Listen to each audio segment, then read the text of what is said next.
пациенттің шағымдары бойынша біз табанының ұйып қалуын жаңа айтқан еді, және де ауырсынуын айтқан еді. Біз табанын жаңа тексеріп көрдік, бізде мынандай результат пайда болды. Келесі біз тағы да көретін нәрсеміз, бізде қант диабеттік офтальмопатия бізде бар ма екен, немесе жоқ па екенін тексеруіміз керек.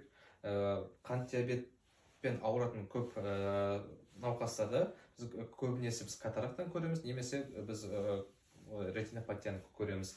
Ол үшін біз көз айналшықтарын және көздің қарашығын біз қарап шығамыз, және бұл пациентте әлі жоқ екен. Және келесі біз диабеттік артропатия бар ма екен, немесе жоқ па екенін тексеру керек. Ол үшін біз пациентті саусақтарымен қимылдатып, суставтарын қимылдатып, және отырып тұруын сұраймыз.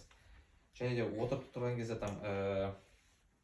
қатты суставтарда аурулары, немесе тағы да шағымдары, немесе тағы дискомфорт болатын болса, бұл диабеттік артропатияның белгісі деп айтсақ болады. Келесі бізде диабеттік полинейропатия.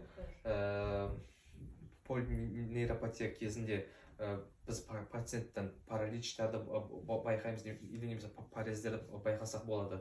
Келесі бізде немесе нефропатия. Біз диабеттік нефропатияны біз байқамадық, өйткені жалпы анализ мочида біз белоктың